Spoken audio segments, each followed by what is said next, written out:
कि जो पवित्र आत्मा मुझसे कह रहा है आप लोगों के लिए,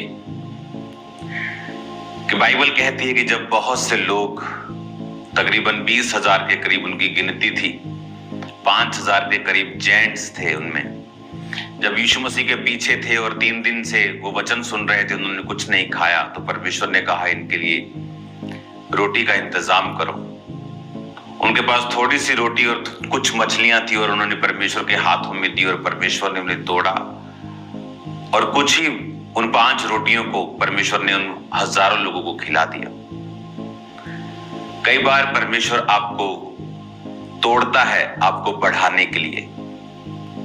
तो जब परमेश्वर आपको ब्रेक करता है, आपको तोड़ता है, तो आपको फिक्र नहीं करनी है, क्योंकि परमेश्वर आपको सुरक्षित रख रहा है, वो आपको सेव कर रहा है, वो आपको बढ़ाने की तैयारी कर रहा है। क्योंकि जो रोटी टूटी नहीं है वो बढ़ी नहीं है। अगर आप परमेश्वर के हाथों में हैं तो ठहरे रहें, बने रहें और खड़े रहें, क्योंकि परमेश्वर एक बड़ी तैयारी आपकी लाइफ से कर रहा है।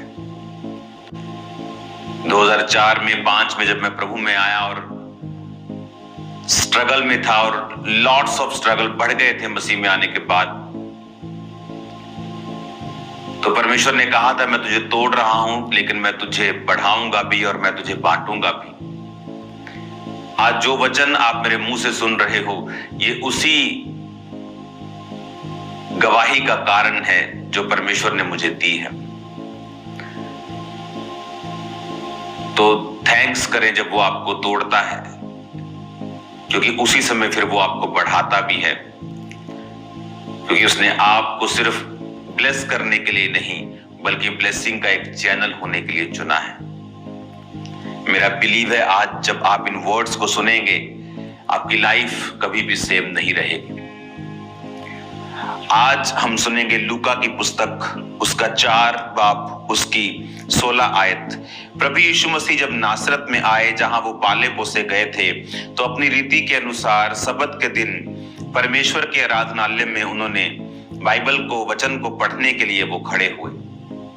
तो उसमें लिखा 17 आयत में, यशायाह भविष्यद्वक्ता की पुस्तक उन्हें दी गई और उन्होंने पुस्तक को खोला, और जब प्रभु यीशु मसीह ने उस पुस्तक को खोला तो वह जगह निकली जहां पर लिखा था, प्रभु का आत्मा मुझ पे है कि इसलिए कि उसने कंगालों को सुसमाचार सुनाने के लिए मेरा अभिषेक किया है, इसलिए भेजा है मुझे कि मैं बंधुओं को छुटकारे का और अंधों को दृष्टि पाने का सुसमाचार प्रचार करूं और कुचले हुओं को छुड़ाऊं और प्रभु के प्रसन्न रहने के वर्ष का प्रचार करूं। तब उसने पुस्तक बंद करके सेवक के हाथ में दे दी और बैठ गया, और आराधनालय के सब लोगों की आंखें उस पर लगी थी। तब प्रभु यीशु मसीह ने उनसे कहा, आज ये लेख तुम्हारे सामने पूरा हुआ है। लेकिन ये लेख लिखा कब गया था? प्रभु यीशु मसीह के जन्म से 700 साल पहले ये लेख लिखा गया था। और जब प्रभु यीशु मसीह के जन्म से 700 साल पहले लेख लिखा गया, लेकिन बाइबल कहती जब प्रभु यीशु मसीह के हाथों में वो वचन आया तो परमेश्वर ने कहा, आज ये लेख तुम्हारे सामने पूरा हुआ है।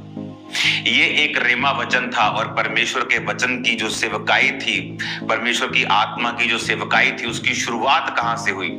एक वचन से।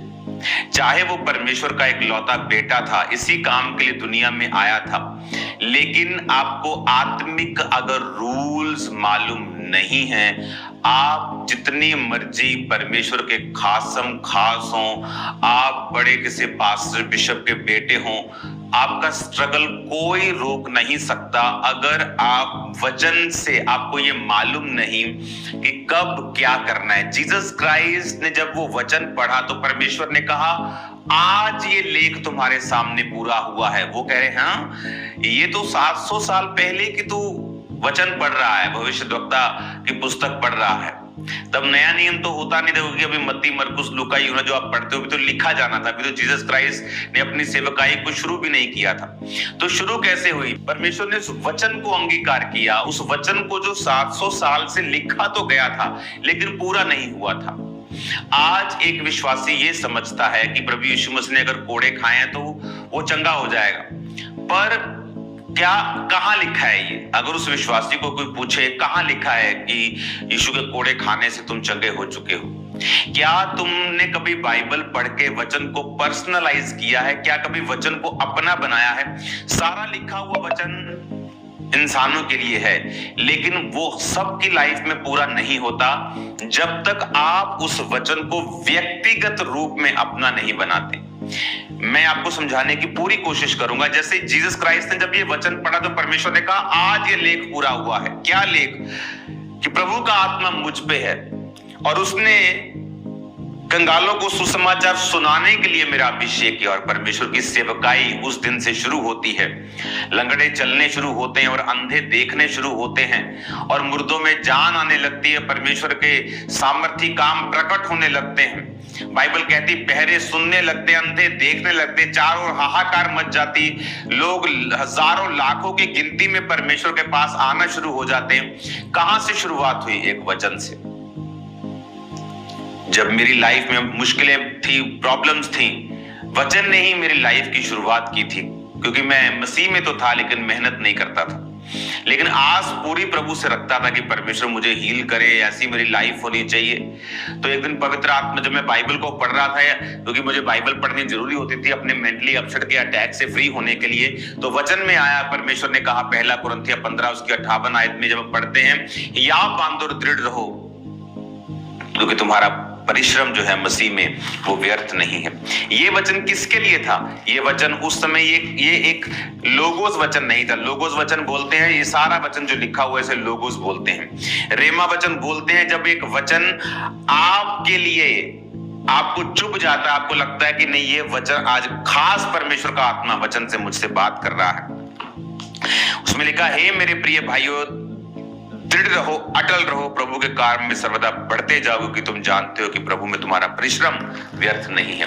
जब ये वचन मैंने पढ़ा तो पवित्र आत्मा ने मुझसे बात की कि अगर तू जानता है कि प्रभु में किया गया परिश्रम व्यर्थ नहीं होता। तो ये बात मेरे अंदर चुभ गई। मैंने कहा मैंने बहुत से काम किए हैं, बहुत सी मैं जगहों पे गया हूं अपनी हीलिंग के लिए, लेकिन मेरा कभी भी परिश्रम, ऐसा नहीं किसी ने कहा कि तेरा परिश्रम व्यर्थ नहीं जाएगा। सब बोलते थे बस ये करो, लेकिन तुम चिंता मत करो रिजल्ट की। लेकिन ये कौन सा परमेश्वर है जो ये कह रहा है कि तेरी मेहनत को मैं व्यर्थ नहीं जाने दूंगा? तो ये बात मेरे अंदर इतनी, मुझे उस दिन मालूम था कि ये वचन लोगोस नहीं पढ़ रहा हूं, ये वचन रेमा बन गया है। रेमा वचन तब बनता है, यीशु मसीह की सेवकाई शुरू हुई रेमा वचन से। मेरी सेवकाई का टर्निंग पॉइंट कहां से शुरू हुआ? रेमा वचन से। रेमा वचन कैसे बनता है? एक लोगोस रेमा कैसे बन सकता है? मान लो आप बाइबल में लिखा उसके कोड़े खाने से मैं चंगा हो चुका हूं, लेकिन जब तक आप उस वचन को पर्सनलाइज नहीं करते हैं, आप पढ़ते नहीं हैं। पढ़ने का मतलब, कई लोग पढ़ते हैं कि अच्छा वो वहां लिखा है, मैं बाइबल को उठाता हूं पढ़ता हूं, एक टोटके की तरह आप पढ़ते हैं कि यीशु के कोड़े खाने से मैं चंगा, प्रभु जी मैं तेरे कोड़े खाने से। ऐसा वचन काम नहीं करता। वचन को रेमा बनाने के लिए आपका परमेश्वर के साथ संबंध होना जरूरी है। रोज जब आप परमेश्वर के साथ संबंध को बनाएंगे, टाइम स्पेंड करेंगे, प्रार्थना करेंगे, रोज बाइबल पढ़ेंगे, आपको रोज रेमा वचन नहीं मिलेगा। प्रभु दे सकता है, प्रभु मुझे देता है रोज, लेकिन वो एक अलग लेवल है। आप एक अलग लेवल पे चले जाते हैं, आप लंबा समय प्रभु के साथ बिता लेते हैं, वो एक अलग चीज है। लेकिन जब आप शुरुआत में होते हैं, वो रोज आपको रेमा वचन नहीं देता, पर वचन रोज आपसे बात करता है। बोलते हो अच्छा ये करना है, माता पिता की इज्जत करनी है, अच्छा मुझे झूठ नहीं बोलना, विचार नहीं करना, वो प्रभु बात करता है। लेकिन कई बार एक वचन आपके लिए रेमा बन जाता है, वो जीवित हो जाता है कि उसके कोड़े खाने से मैं चंगा हो जाऊंगा। आपको ऐसा लगेगा कि ये आज प्रभु ने मुझसे खास बात की है। माहौल आपका स्पिरिट में चेंज हो जाएगा, आपके अंदर कुछ लाइट सी आपके जगेगी जब वचन को पढ़ेंगे कि ये वचन आज प्रभु ने मुझसे बात की। फिर उस वचन को आप अंगीकार करेंगे, उस वचन के अनुसार आप चलेंगे। लेकिन ये सारी घटनाएं तब होती हैं जब जीसस क्राइस्ट की लाइफ में हुई। मैंने अपनी लाइफ में इसको देखा है। ये तब होता है जब आप ऑलरेडी परमेश्वर के साथ अपने संबंधों को कायम कर चुके होते हैं। लूका की पुस्तक 4 उसकी 17 से लेके 21 आयत को जब आप पढ़ते हैं, 22 में लिखा है, तब सबने उसे सराहा क्योंकि जो अनुग्रह की बातें उसके मुंह से निकलती थी वो हैरान हुए और बोले क्या ये यूसुफ का पुत्र नहीं है? हैरान हुए लोग। क्यों?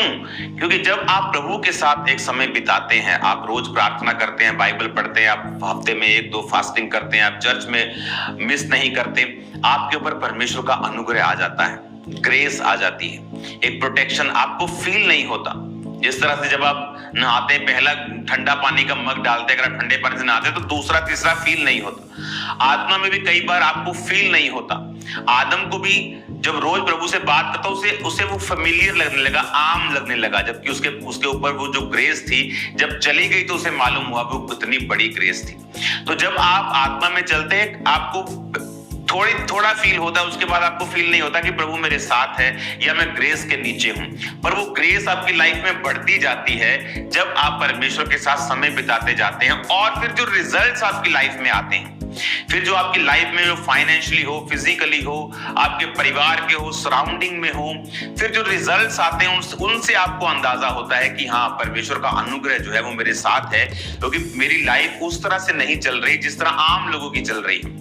कोविड आया लेकिन मेरी उस तरह से नहीं चली जिस तरह आम लोगों की चली।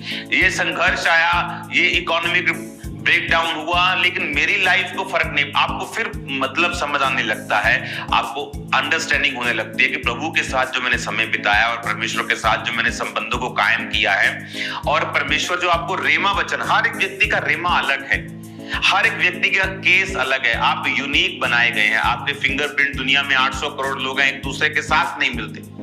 हम अगर एक किसी की स्केच बनाने लगेंगे तो 10 स्केच बनाने के बाद 12वां 11वां किसी ने के साथ मिलना शुरू हो जाएगा।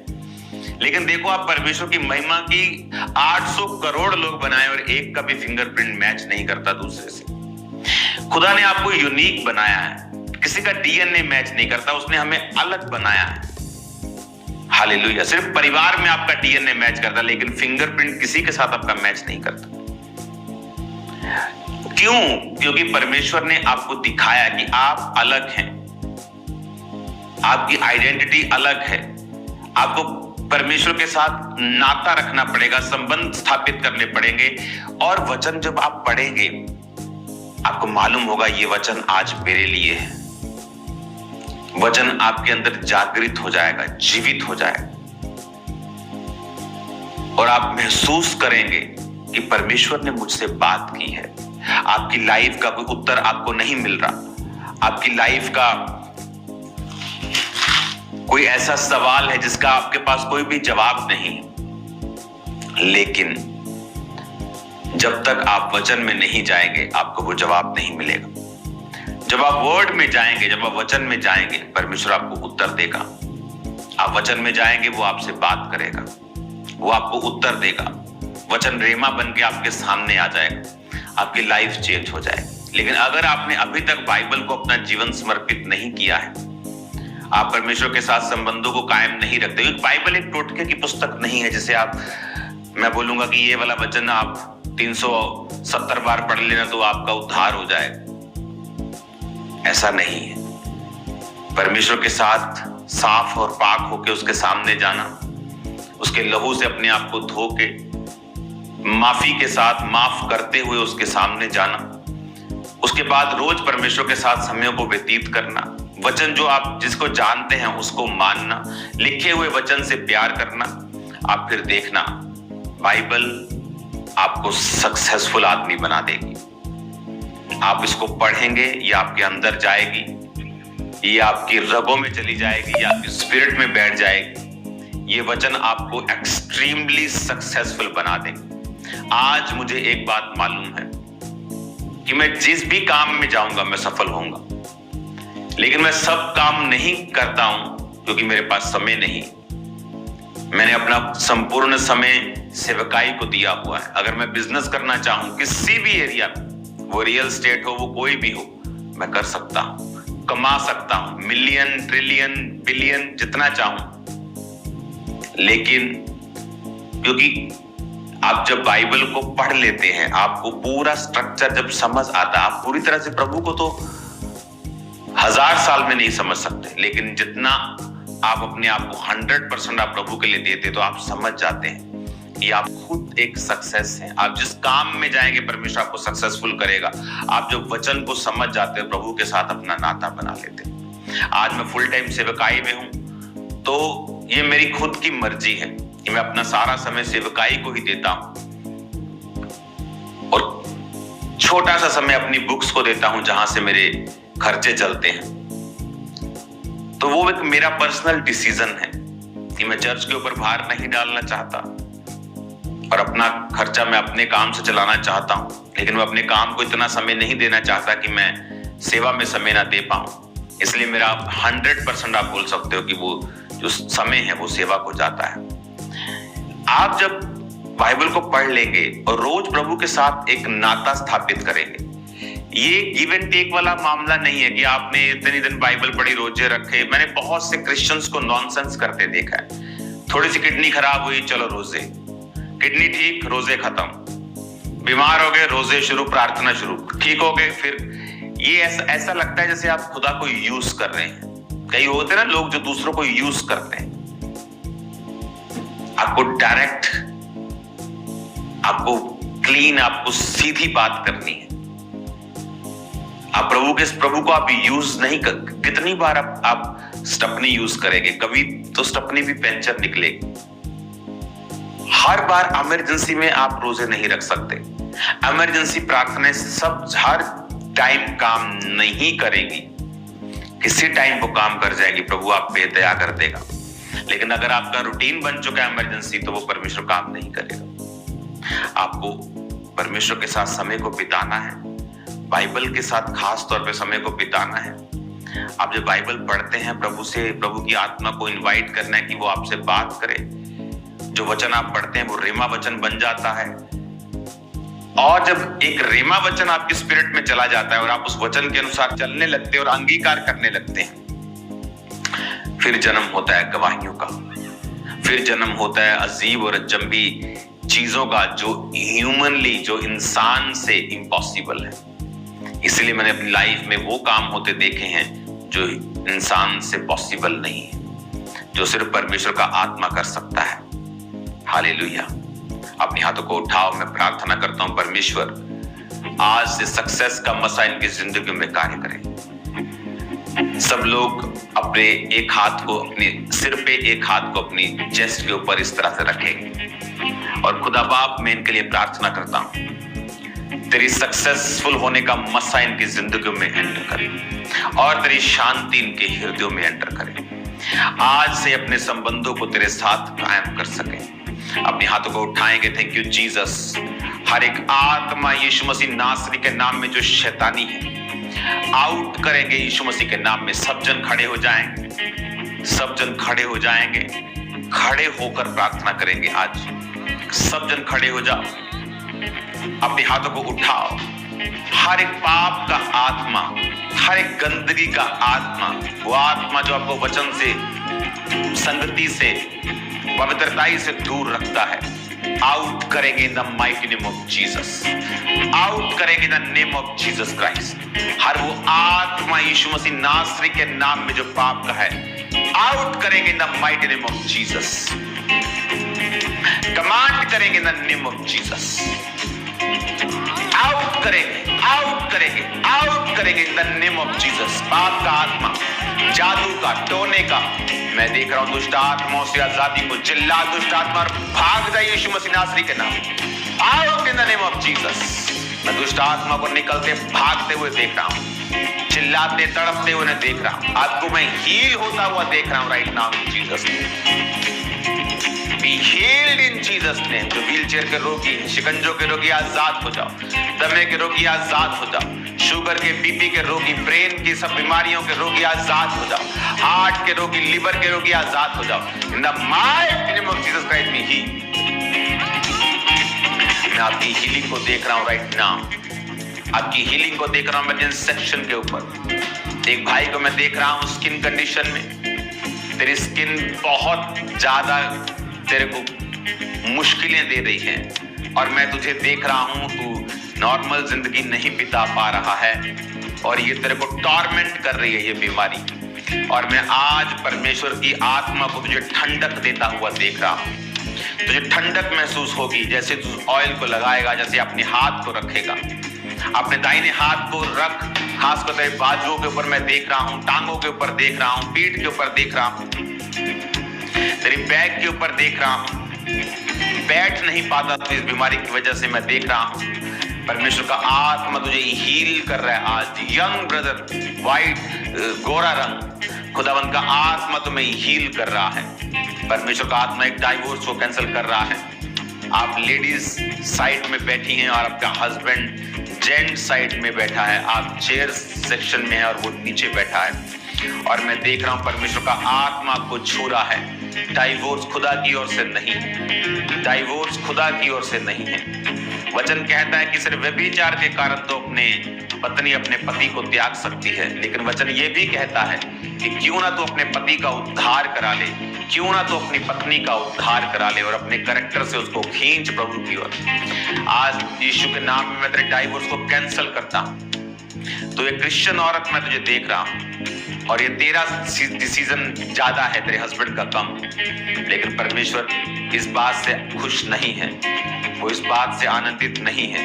बहुत से लोग इस चीज को देखकर अपने आत्मिक जिंदगी में बरकत नहीं पा रहे तेरी लाइफ को देखकर, क्योंकि तेरी लाइफ में मैं परमेश्वर के मसे को भी देख रहा हूं, तेरे स्टार को भी देख रहा हूं कि खुदाबंद वो एक शानदार तेरी लाइफ जो परमेश्वर ने मसा तुझे दिया है, जो एक फाइनेंशियली विषय तुझे दिया है, शैतान ने उसको मैस करने के लिए तेरी मैरिड लाइफ को खराब किया है। आज अपने फैसले को बदल, अपने पति से पत्नी के रूप में सॉरी को बोल और पति भी सॉरी को बोले और पैचअप करे, क्योंकि मैं परमेश्वर को देख रहा हूं तुम्हें जोड़ते हुए और मैं देख रहा हूं तुम बहुत बरकतों को पाओगे।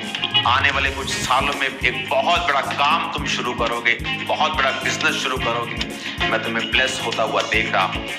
आज परमेश्वर तुम्हें लेके आया है ताकि तुझे आजाद कर सके और डिलीवर कर सके। ये औरत जिसकी मैं बात कर रही हूँ, आप बहुत ब्यूटीफुल हैं और परमेश्वर का आत्मा आपको टच कर रहा है।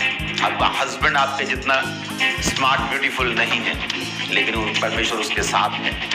मैं देख रहा हूँ परमेश्वर की आत्मा को लोगों को छूते हुए, लीवर के रोगियों को छूते हुए, जिनको डाइजेस्टिव प्रॉब्लम है उनको आजाद होते हुए, इमरजेंसी सेक्शन में व्हीलचेयर के रोगियों को छूते हुए, यीशु मसीह नासरी के नाम में अधरन की आत्मा आउट, अधरन की आत्मा आउट राइट नाउ। परमेश्वर का आत्मा मुझे कह रहा है सब लोग अपने हाथों को उठाकर इस वचन को रेमा वचन बनाकर कि खुदाबंद तेरे कोड़े खाने से हम चंगे हो चुके हैं, कमांड करे लोगों का नाम लेके और उन्हें बोले निकल जाइए यीशु के नाम में। आउट करेंगे राइट नाउ, आउट करेंगे in the mighty name of Jesus.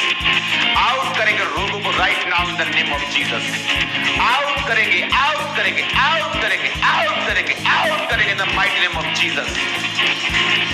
सारे रोग यीशु मसीह नासरी के नाम से अपनी बॉडी को छोड़े और चले जाएं। आउट करेंगे सब रोगों को इन the name of Jesus. Out करेंगे सब रोगों को इन द नेम ऑफ नाम लेके रोगों का आउट करेंगे in the mighty name of Jesus. अपने हाथों को उठाओ, मैं देख रहा हूं परमेश्वर के मसले को आपकी लाइफ के ऊपर, दुष्ट आत्मा को निकलते हुए, रोगों को आपकी जिंदगी से निकलते हुए अपने हाथों को उठाओ। Hallelujah, hallelujah. सबको जय मसीह की। मैं पास्टर रेखा विश्वास करती हूँ कि आज की रोज की रोटी के द्वारा परमेश्वर ने आपको छुआ है, परमेश्वर ने आपको आज़ाद किया है हर तरह के बंधन से, और आज आप खुदा के कलाम को समझ चुके हैं कि परमेश्वर जब हमें तोड़े तो वो टूटना हमारा तैयारी के लिए है, बरकत लाने के लिए है, ब्लेसिंग लाने के लिए। तो जब भी आपके जीवन में कुछ ऐसी परिस्थितियाँ हालात बने तो डरे मत, चिंता न करें, परमेश्वर आपके साथ है। परमेश्वर के साथ बने रहें, अड़े रहें, खड़े रहें, क्योंकि आप ग्लोरी लाने के लिए ही मसीह में आए हैं। प्रभु आपको ग्लोरी देना चाहता है, महिमा देना चाहता है, ये उसकी प्लानिंग है आपके जीवन में। हालेलुया। वीडियो जरा सी भी अच्छी लगी हो लाइक जरूर करना, चैनल को सब्सक्राइब जरूर करना। अगर हमसे भी प्रे करवाना चाहते हैं आप तो नीचे नंबर आ रहा है, उस नंबर पर आप प्रार्थना करवा सकते हैं। God bless you all. प्रभु में सदा हंसते रहें, मुस्कुराते रहें और शैतान को रुलाते रहें प्रभु यीशु मसीह के नाम से। आमीन। God bless you.